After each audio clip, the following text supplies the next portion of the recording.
guys, so Todd's wanted me to make a video on his channel because no, I'm joking. I'm gonna do a deck guide for Paleo Frogs today. It's kind of like the deck I'm known for, so it's pretty good. It got better with I'm gonna explain some stuff, but it's really a catered play style, so I'll just explain the basics, you know, like how he generally does his deck guides, and so on and so forth. So for the staples, you kind of need the Frog engine, which is 3 Swap Frog. Swap Frog being the best starter in the deck. When it is normal or special summoned, it sends 1 level 2 Aqua type monster from the deck to the grave, and this can just dump you your Ronins or your Dupes or even other copies of Swap, really, if you want to just set up your combos so you can make Toad and start controlling the game, slowing it down to your pace, really. He has a second effect where he can return back to the hand and, return another card on your field, another monster, back to the hand, and you will get an extra normal summon of a frog besides Swap Frog this turn. Generally, you'll be seeing this used to him bounce himself back, and then Spec, using his last effect, he can special summon himself from the hand by pitching a water monster. Really, overall, a card ahead of its time when it was released. Great card. Not much said. It's just kind of an amazing starter. Dupe Frog being this is one of the better cards in the deck as well. It's generally what you'll special summon off your boss monster Toad, which I'll get into later. His effect is, when he's on the field, he's the only monster that can be attacked, which is nice because then you're like protecting your Dupe. And if he's boosted by Mistar, if Mistar's on the board, he's 25, and it's bigger to get around. You got your traps. It's really good. Like it might not seem like a lot, but when you're controlling the game in your pace, is so much more phenomenal than you'd think. Second effect is, when this card leaves the field, you can search a frog, which would be Swap Frog. You only play 2 frogs in the deck. It's good. It's a good effect because they obviously have to swing over it for them to try and attack your other monsters. And the only thing that's about it is like it misses timing. If you were to link, for example, it will not get its effect. And then for the last card for the Frog engine, Ronintoadin. Ronintoadin says banish a frog monster from the grave, spec itself. That's just good. It's not a once per turn at all. It's level 2 Aqua type. And it really just leads into some crazy link plays, leads into some Toads, you know. That card's pretty cool. That's really it for the Frog engine. I mean, I've seen some people flip it up a bit, play like Flip Flop Frog, Poison Draw Frog. They're personal preference. Don't play them. On to some more staples. You've got the Paleozoic engine, which is kind of what fits the deck together, you know. You've got Paleozoic Olenoides, which is probably the best one. It's just simply put an MST in the form of a trap. DINOMISCHUS is a karma cut. You pitch 1 from hand, not cost, and banish a face-up card on the field. And CANADIAR is a Bokamoon. These are the 3 that you'll see the most. Unfortunately, you can't chain them to counter traps because they're normal trap cards. But most of your deck is normal traps or continuous traps if you decide to play floodgates. So having them in the deck as a utility to be able to make Toad is really kind of a necessity. You need them there. You can't just play the Frog engine and expect to be consistently making Toad. The last staple, the deck is really loose. There's only a few staples that you need, and then you kind of have your own freeform choice for the rest of the deck. The last staple you need is 3 TRAPTRIX. TRAPTRIX is a insane card for any stun strategy or control strategy that utilizes normal traps. TRAPTRIX says banish a normal trap from your deck to set a normal trap from your deck with the same name. That trap card can be activated this turn, but you can only activate 1 trap card for the rest of the turn. So kind of a weird complex text. Essentially, after you activate that TRAPTRIX, you can still activate trap cards, but you can only activate 1 of them for the rest of the turn. It doesn't have to be the one you set off of it. Generally it will be, because that's what you're using it for. It's really any trap in your deck. Any paleo that you want, it's yours. Any normal trap, you can grab it. If you want an infinite impermanence, you can TRAPTRIX infinite impermanence. it's very versatile, and it grabs your utilities well, and you can chain Paleos off of it. And the chaining of the Paleos isn't an activation of a trap, so it goes into that whole doesn't really matter behind the restriction of TRAPTRIX. Some techs that I've been testing out is there's a brand new card from Rising Rampage, Get Out. I've been teching in, and it's pretty interesting. It targets 2 extra summon monsters and returns them, and like that's good. That's 2 bounces. It's trap trickable, and I really like it. It's interesting. We have to see where the format shifts essentially, but I like it. Give it a try if you want. If it's in your budget, if you have it, you know, try it. Another tech is another paleo you might see here and there is MARRELLA. MARRELLA is the Foolish Burial of Goods for the paleo archetype. Simply saying send a normal trap card from your deck to the grave. I think that's what it is. Yeah, send a normal trap card from your deck to the grave. And it's the only paleo really that can be activated without any prompt to it. Olenoides, there has to be a spell trap card to pop. DINOMISCHUS, there has to be a face-up card to banish. CANADIAR, there has to be a card to Book of Moon.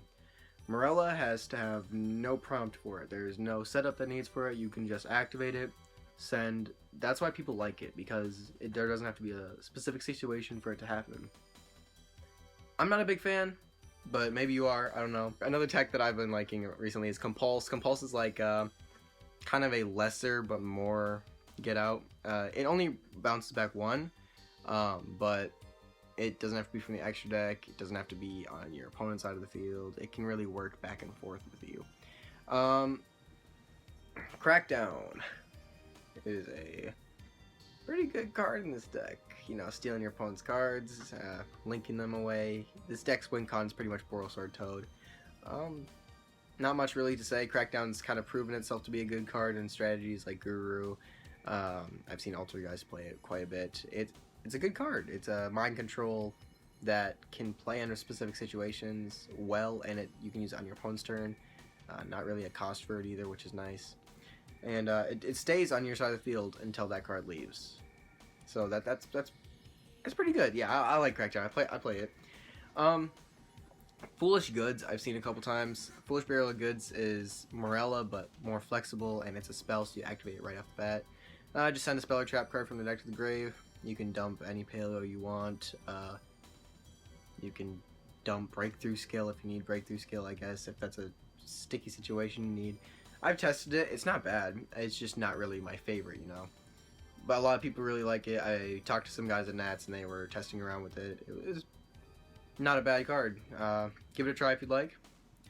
And then, just generally, paleo kind of struggles consistency-wise.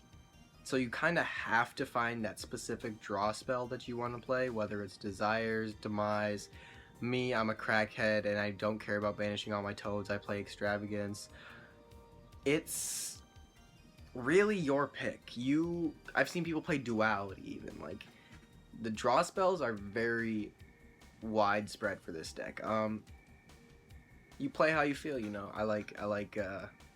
I have a deep hatred for Demise in this deck. I'll never play Demise and Frogs. But I like Extravagance, I like Desires. Hell, I'd even work with Duality. But they all work. They all serve a purpose for the deck. And you just find whichever one fits your criteria, the way you play, you know. For some of the engines you can play in this deck, you can play Artifacts. Artifacts are great. I love Artifacts in this deck. Even if you break with Scythe, you can generally just pop it, you know. With your Olenoides, of course, my bad, not just like pop it on its own. You can play Spellbook Engine. I used to play Spellbook Engine. I'm not sure how I feel about it in 2019, but give it a try. I mean, it's another form of drawing, essentially. Blue Boy is a level 2 water type, which is kind of synergizes, kind of doesn't, you know. He's not an Aqua, so if he was an Aqua, that'd be crazy. But essentially, it's like 2 secrets, 2 Blue Boy, and 2 knowledge, or 1 knowledge, your pick. And it's kind of just like a search, deck thinning, and then drawing. It's really cool. MARINCESS, however, tends to be the one I lean towards the most for this upcoming format. I'm 50-50 on it right now, whether I want to just play regular Paleo or MARINCESS Paleo in this format, but either way, try it. If you're going to try this deck, try MARRELLA in it, because a lot of people really like it, and I think it's got some potential. We saw it at PPG, which just happened like a couple days ago. It's not a bad deck at all. MARRELLA is going to actually be fairly good with the upcoming set, but for now it's just Marrincess Frogs, because we don't have enough Marrincess support for them, and the deck mixes fairly well together with Frogs, synergizing that they're both waters. The Marrincess add back sometimes specific Marrincess cards, but a lot of times they will say like water, which means you can grab a swap back if you want, etc. Those are generally the engines you'll see. I've seen TRAPTRIX in it before, TRAPTRIX, pardon me. If you can find an engine that will tutor out normal traps for you, it will generally work in this deck. Not saying it's always going to work. You can't just play 3 Candina and 3 Trickstar Reincarnation and call it good and call that engine in Paleo. It's not going to work. So moving on to the extra deck, mandatory, you got to play 3 Toad. Toadally Awesome is like my favorite card in the game, pretty much. Its effect is during each standby phase, it specs a frog from deck, which can help you on your turn combo off by specking a swap. On your opponent's turn, spec a dupe frog, creates just a little bit of tension there.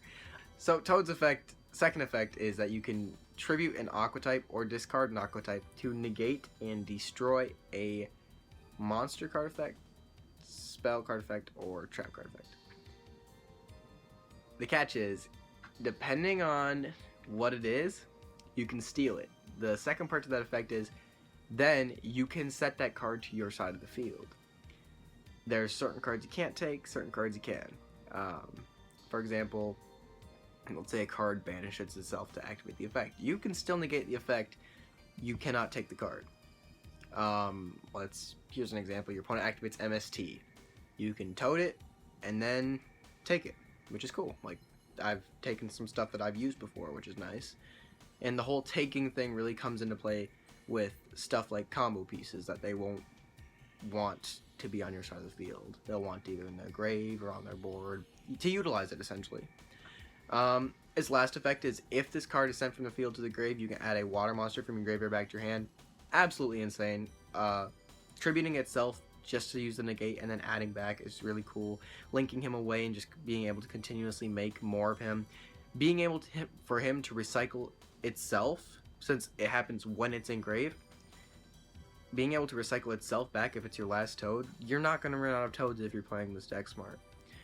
I'm not smart and I play Extravagance, so sometimes I run out of Toads. But if you see what I'm saying, this is an all-around really good boss monster. It's got a built-in negation effect, a built-in support effect where it specs frogs from the deck, and it just can regenerate your resources, which is amazing. If you want to count this as part of your extra deck, if you're going to play it, it's generally going to be almost your whole extra deck. But again, the Marrincess Link monsters. You've got 3 right now that are absolutely incredible. You got Blue Slug, Anemone, and Coral. They're good. It's 1 card, Link 3, plus Toad Under if you open, swap, and any way to access the Seahorse. Which means, like, if you open a Signet Mining, you can search the Seahorse. If you even just open the Seahorse, you can use it. The Marrincess engine in the extra deck is good, but note that it will take up most of the room in the extra deck, because it's kind of a big engine. You play two of the little one, 3 Anemone because it's the best, and then 2 Coral, which, like, that's already a lot. That's a lot of room. Plus the 3 Toads, you're not going to have that much room for flexibility. Something I really like to play is the Paleozoic Seas monsters, ANOMALOCARIS and OPABINIA. Generally, leaning more towards OPABINIA than ANOMALOCARIS, because ANOMALOCARIS is a lot of resources to put into a card. It takes 3 level 2 monsters rather than just 2 like OPABINIA. And to be fair, OPABINIA does similar stuff to ANOMALOCARIS in the sense that they both can kind of fetch you traps. OPABINIA just straight up searches it. ANOMALOCARIS can excavate 3 when a trap card leaves the field, and then you can grab 1. They both somewhat in a way are supposed to grab you traps, but OPABINIA is less resources, for sure will grab you 1, and it also has the effect that you can activate paleo traps from the hand, so like your deck's filled with like hand traps now once that's out the board. Also something to note, all the paleo cards, I should have mentioned this like way earlier, all the paleo cards are unaffected by monster effects. So this is really good if you're like having interactions with your opponent, but they will not get boosts from Mistar Boy. You cannot like flip their position with Boral Sword.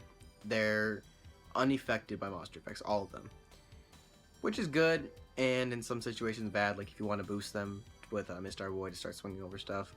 Speaking of Mistar Boy, that is a big part in the extra deck. I still recommend playing it. It's still a good card. It can regenerate your resources if it's destroyed, and it makes your monsters bigger than they should be. Toad being a 27 is kind of insane for a Omni Negate, and just being able to keep making it and making it and making it and making it, etc.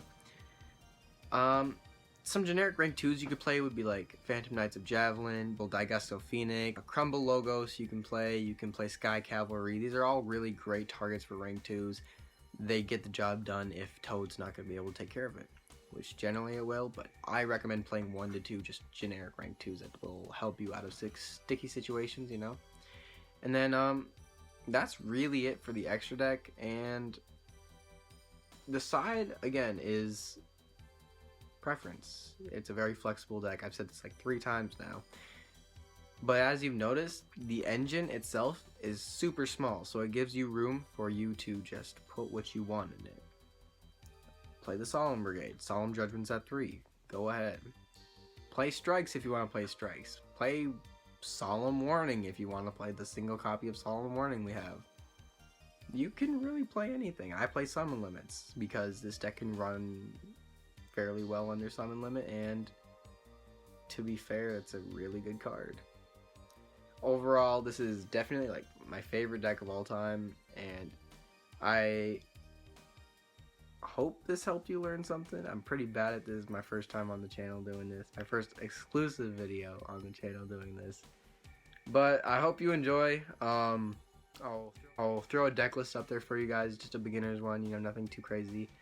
And yeah, thanks for watching the video.